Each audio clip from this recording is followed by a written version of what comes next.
பொறியியல் நிறுவனங்களில் சரிந்து வரும் வேலைவாய்ப்பு. அதாவது தேசிய தகவல் தொழில்நுட்ப நிறுவனம், இந்திய தகவல் தொழில்நுட்ப நிறுவனம் போன்ற முக்கிய பொறியியல் நிறுவனங்கள்ல வேலைவாய்ப்பு சரிவுங்கிறது மிக அதிகமா இருக்கு.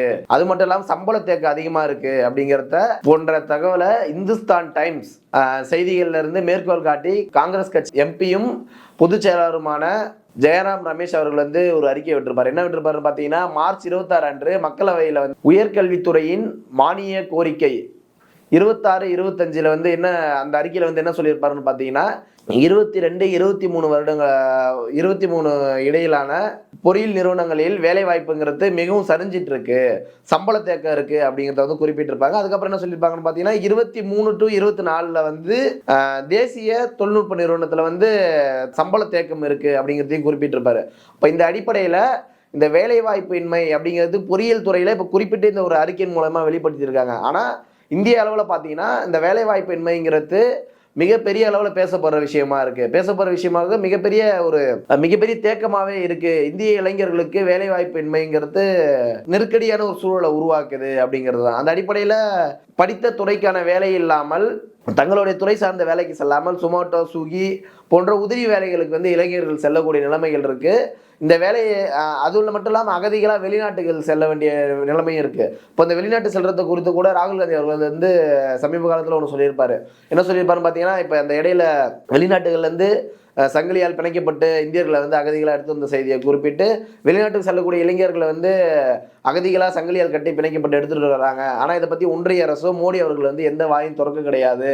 இது ஒரு கவலைக்கூடிய விஷயமா இருக்கு. வேலையின்மை காரணமாக வெளிநாட்டுக்கு செல்லக்கூடிய இளைஞர்களோட நிலைமை ரொம்ப கவலைக்கிடையா இருக்கு. அது மட்டும் இல்லாம உள்நாட்டிலேயே கூட பல சமூக குற்றங்கள் பெருகி வர காரணமும் வேலையின்மை காரணமாக தான். வேலை இல்லாதனால பல இளைஞர்கள் பல சமூக குற்றங்கள்ல ஈடுபடக்கூடிய கட்டாயத்துக்கு தள்ளப்படுறாங்க அப்படிங்கிறது சொல்லியிருப்பாரு. அது மட்டும் இல்லாம இந்திய இளைஞர்கள் பெரும்பாலானோர் மன உளைச்சல்ல இருக்கிறதாவும் சொல்லியிருப்பாரு. அப்போ அவர் ராகுல் காந்தி அவர்கள் இப்படி குறிப்பிட்டிருப்பாங்க.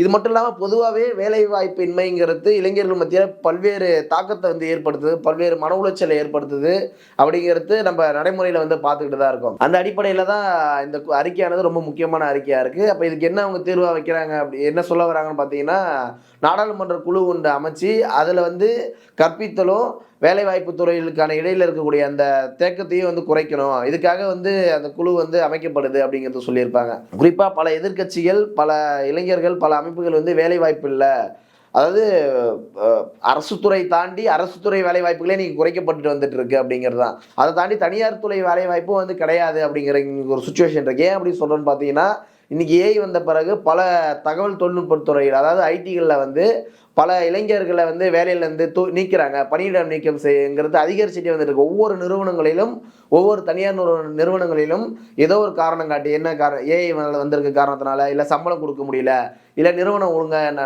நடக்கல, நிறுவனம் லாஸ் ஆயிடுச்சு அப்படின்னு பல பேரை, அதுவும் ஆயிரக்கணக்கில் லட்சக்கணக்கில் ஒரே நேரத்தில் இளைஞர்களை வேலையில எடுக்கிற சுச்சுவேஷன் அப்படின்னு ஒன்று இருக்கு. இப்போ இந்த மாதிரி சுச்சுவேஷன்லாம் ரொம்ப அபாயகரமான ஒரு விஷயமா இருக்கு அப்படிங்கிறது தான். இப்போ அந்த அடிப்படையில் தான் இங்கே நியமிச்சிருக்காங்க. இந்த அறிக்கையின் மூலமா ஒரு குழு அமைச்சு செயல்படணும்னு சொல்லியிருக்காங்க. இந்த வேலை வாய்ப்பின்மைங்கிறது கூடிய விரைவில் சரி செய்யக்கூடிய விஷயமா இருக்கு. ஏன்னா ஒவ்வொரு ஆண்டும் படித்த இளைஞர்கள் லட்சக்கணக்கானவர்கள் வெளியே வந்துட்டு இருக்காங்க. அதே ஆண்டில் இருக்கக்கூடிய இளைஞர்கள் லட்சக்கணக்கானோர் வேலை இல்லாமலும் இருக்காங்க அப்படிங்கிறது தான் பல சர்வேக்கள் சொல்லப்படுது. அந்த அடிப்படையில் இது ரொம்ப குறிப்பான ஒரு விஷயமா இருக்குங்கிறத நம்ம எல்லாரும் பார்க்குறோம். இதை உடனடியாக சரி செய்ய வேண்டிய தேவை மத்திய அரசுக்கு இருக்கு அப்படிங்கிறது தான். ஏன்னா கடந்த 14, அதாவது மத்திய அரசு இப்போ ஆட்சி ஏற்றதுல வேலை வாய்ப்பை நாங்கள் பெருக்கி தரோம், வேலை இல்லாத இளைஞர்களுக்கு அக்கௌண்ட்ல சில கணிசமான தொகை போடுறோம் அப்படின்னு பல பொய்களை கட்டவிழ்த்து விட்டுட்டு இருக்கே ஒழிய, ஆனால் வேலை வாய்ப்புகளோட ஏற்படுத்தி தர முடியாத நிலைமையில தான் இந்த ஒன்றிய அரசு இருக்குங்கிறத பலரும் நம்ம பேசிட்டு வந்துருக்கோம். அந்த அடிப்படையில் இது ரொம்ப கவலைக்கிடமான ஒரு விஷயமா இருக்குது அப்படிங்கிறத காங்கிரஸ் கட்சியில பதிவு பண்ணியிருக்காங்க, இந்த அறிக்கையை அமைச்சிருக்காங்க அப்படிங்கிறது தான். நன்றி. மீண்டும் ஒரு அரசியல் சந்திப்போம்.